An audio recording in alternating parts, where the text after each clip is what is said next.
अस्सलाम वालेकुम, मैं हूं आरिफ काज़मी और आप देख रहे हैं सच टेलीविज़न का डिजिटल प्लेटफॉर्म। ईरान और अमेरिका के दरमियान जो जौहरी मुज़ाकरात का सिलसिला था वो अब लगता ये है कि वो बन गली में पहुंच चुका है और अब आगे पीछे कोई रास्ते नज़र नहीं आ रहे, क्योंकि ईरान के जौहरी प्रोग्राम को लेकर जो 3 यूरोपीय ममालिक की जानिब से जो करारदाद IAEA के अंदर जमा करा दी गई थी उसके ऊपर आज बाकायदा तौर पर वोटिंग हो गई है और 35 रुकनी इस इजलास के अंदर 19 अरकान ने ईरान के जौहरी प्रोग्राम के ख़िलाफ़ वोट दिया है। और इसके साथ साथ 3 ममालिक जो कि रशिया, चाइना और बुर्किना फासो है, उन्होंने इस करारदाद की मुखालिफत में वोट दे दिया है, जबकि पाकिस्तान, भारत समेत तकरीबन 11 ममालिक जो हैं वो इस वोटिंग के सिलसिले से दूर रहे, उन्होंने गैरहाज़िरी अपनी शो की है। तो ये जो अब इतनी बड़ी डेवलपमेंट हो गई है, इसके बाद ये कहा जा सकता है कि न सिर्फ अमेरिका, न सिर्फ इज़राइल, बल्कि यूरोपीय ममालिक भी बाकायदा तौर पर ईरान के ख़िलाफ़ खुलकर सामने आ गए हैं। और जो करारदाद अब पेश की गई है और जो मंजूर की गई है उससे यही लग रहा है कि इन ममालिक ने बाकायदा ईरान के ख़िलाफ़ अपना महाज तैयार कर लिया है और आने वाले दिनों में या घंटों के अंदर भी मैं कह सकता हूँ कि कोई ना कोई डेवलपमेंट इस हवाले से हो सकती है। ये बहुत बड़ी डेवलपमेंट तो बज़ात खुद है कि इतनी बड़ी करारदाद आखिरकार ईरान के ख़िलाफ़ बाकायदा तौर पर मंजूर कर ली गई है। जिन ममालिक ने करारदाद के हक़ में वोट दी है उनमें ये तकरीबन 19 ममालिक बनते हैं, जिनमें अमेरिका है, बरतानिया है, फ़्रांस है, Germany, Spain, Argentine, Australia, Belgium, Ecuador, Ukraine, Canada, Georgia, Japan, जनूबी कोरिया, मराकश, इटली, लक्समबर्ग, नीदरलैंड्स और कोलंबिया। इन ममालिक ने करारदाद के हक़ में वोट दे दिया है। रूस, चीन और बुर्किना फासो ने इसकी मुखालिफत में वोट दी है, जबकि जिन 11 ममालिक ने गैरहाज़िरी शो की है उनमें जनूबी अफ्रीका, भारत, पाकिस्तान, मिस्र, इंडोनेशिया, ब्राज़ील, घाना, थाईलैंड, अलजायर, आर्मीनिया और बांग्लादेश हैं जिन्होंने वोट देने से गुरेज किया, जबकि पैराग्वे और वेनेजुएला को वोट देने का हक़ हासिल नहीं था, इसलिए वो इस वोटिंग में शामिल नहीं हो सके। ये जो मसौदा था ईरान के ख़िलाफ़ IAEA के अंदर जो करारदाद का मसौदा जमा करा दिया गया था, ये 3 यूरोपीय ममालिक ने जमा करा दिए थे, जिनमें बरतानिया, फ़्रांस और जर्मनी शामिल थे। तो अब ये खदशात पैदा हो गए हैं कि इसके बाद अमेरिका इस करारदाद को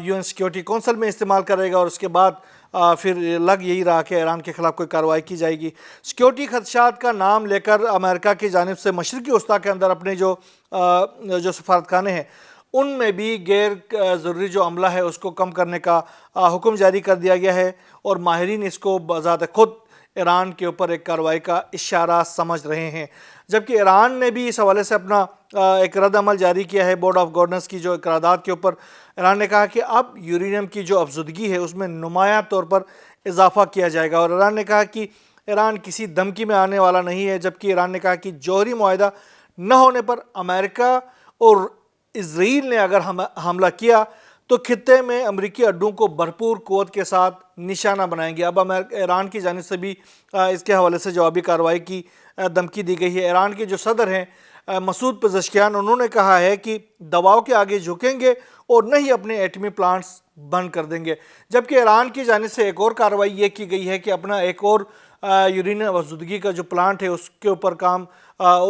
उसमें अपने कार्रवाई का आगाज़ कर दिया है और उन्होंने कहा कि अब हम जो है वो मोर सेफेस्ट एक लोकेशन है जहां पर हम अपनी यूरेनियम अफजुदगी को और ज़्यादा तेज़ी के साथ मज़ीद उसमें इजाफ़ा करेंगे। और ये हमारा रद्द अमल है जो IAEA की जानिब से जो मुनाफिकाना किरदार सामने आया है, तो इसका रद्द अमल ये है कि हम अब अपनी यूरेनियम अफजुदगी को और मज़ीद तेज़ी के साथ आगे बढ़ाएंगे। इस हवाले से ईरान की जानिब से और एक और बयान भी जारी किया गया है। उन्होंने कहा कि हमारी परवरिश जो है हैदर कर्रार के रास्ते पर हुई है और हम मैदान जंग से नहीं डरते बल्कि मैदान जंग के लिए हमेशा तैयार रहते हैं। इस हवाले से उन्होंने कहा कि हमारे दुश्मन हम पर हमला करने के लिए अंदरूनी इंतशार को हवा देने की कोशिश कर रहे हैं और हम अपने इत्तेहाद से इन कोशिशों को नाकाम बना देंगे। डोनाल्ड ट्रंप ने भी एक बयान जारी किया है इस हवाले से। उन्होंने कहा कि खित्ते में सूरत हाल बेहतर हो सकती है, उसकी वाहिद शर्त यह है कि ईरान जो है वो एटम बम न रखते हों। बहुत सादा और मुख्तसर बात है कि ईरानियों के पास एटमी सलाहियत नहीं होनी चाहिए, ये ट्रंप कह रहा है। उसके साथ साथ ट्रंप की जानिब से ये कहा कि अगर ईरान जो है वो اس جو ہمارے شرائط ہے اس کے اوپر نہیں آتا ہے تو آنے والے گھنٹوں یا دنوں کے دوران جو ہے ایران کے لیے حالات جو ہے وہ انتہائی سخت ہو سکتے ہیں، انتہائی گمبھیر ہو سکتے ہیں، ایران کے لیے حالات بہت پرخطر ہو سکتے ہیں۔ لیکن ایران نے واضح کر دیا کہ ہم ہر طرح کے صورتحال کے لیے بالکل طور پر تیار ہیں، اور اگر آپ لوگوں نے یہ فیصلہ کیا ہے کہ آپ نے ہمارے ساتھ جنگ کرنا ہے تو پھر بسم اللہ، ہم تیار ہیں، اور خطے کے اندر جتنے بھی بیسز ہیں ان بیسز کے اوپر ہم کارروائی کریں گے اور بھرپور قوت کے ساتھ کارروائی کریں گے۔ ہم نے لاک کیا ہوا ہے اسرائیل کے اوپر بھی، اور خطے کے اندر امریکہ کی جتنے بھی بیسز ہیں ان تمام کے اوپر ہم نے اپنی میزائلوں کو لاک کر کے رکھا ہوا ہے، اور جو ہی آپ کی طرف سے کوئی مس ایڈونچر کیا جائے گا ہم نے فوری طور پر اپنے ٹریگر دبانے ہیں، اور اس کے بعد جو بھی ہوگا پھر دیکھا جائے گا۔ پھر یہ تاریخ فیصلہ کرے گی کہ کون اور تاریخ کے رائٹ سائڈ پہ ہے اور کون رونگ سائڈ پہ ہے، اس کا فیصلہ بعد میں ہوگا۔ اس کے ساتھ ساتھ ایران نے یہ بھی کہا ہے کہ جن ممالک نے ووٹ کے اندر کردار ادا نہیں کیا ہے اس کے اوپر افسوس کا بھی اظہار کیا ہے، اور انہوں نے کہا کہ ان کو کردار ادا کرنا چاہیے تھا، غیر حاضر نہیں ہونا چاہیے تھا، چاہے مخالفت میں ووٹ دیتے لیکن سامنے آ کے ووٹ کا حق استعمال کرنا چاہیے تھا۔ رشیا، چائنا اور برکینا فاسو کا انہوں نے شکریہ ادا کیا ہے کہ انہوں نے کھل کر ایران کے ساتھ دیا ہے، اور انہوں نے کم از کم اس قرارداد کے مخالفت میں ووٹ دیے۔ آنے والے دنوں میں بھی اگر یہ قرارداد کے بیسس پہ یو این سیکیورٹی کونسل کے اندر کوئی قرارداد جاتی ہے تو وہاں بھی رشیا اور چائنا کی جانب سے ویٹو کا پاور استعمال کرنے کا 100% امکانات موجود ہے، وہ ضرور یہ ویٹو پاور استعمال کریں گے، لیکن مجھے نہیں لگ رہا کہ امریکہ اس ویٹو پاور کو کسی خاطر میں لائے گا۔ امریکہ نے اپنے یورپی اتحادیوں کے ذریعے اور اسرائیل کے ساتھ مل کر یہ فیصلہ کر لیا ہے، لگ یہ رہا کہ یہ فیصلہ کر لیا ہے کہ ایران کے اوپر کوئی کارروائی کی جائے گی۔ اس حوالے سے انہوں نے خطے کے اندر زیادہ سے زیادہ دباؤ بڑھانے کی جو پالیسی ہے اس کے تحت اپنے سفارتی عملے کو بھی مشرق وسطیٰ سے کم کرنے کا انہوں نے فیصلہ کیا اور اپنے احکامات جاری کیے گئے ہیں۔ اس کے ساتھ ساتھ اگر ہم رخ کریں غزہ کے اندر، تو غزہ کے اوپر اسرائیل کے جو حملوں کا سلسلہ اسی طریقے سے جاری ہے۔ گزشتہ 24 گھنٹوں کے دوران مزید کارروائیاں کی گئی ہیں اسرائیل کی جانب سے، جس کے نتیجے میں مزید 35 سے زائد عام شہری جو ہیں وہ غزہ کے اندر شہید ہو چکے ہیں، جبکہ ایک بڑی کارروائی اسرائیل کی جانب سے کی گئی ہے۔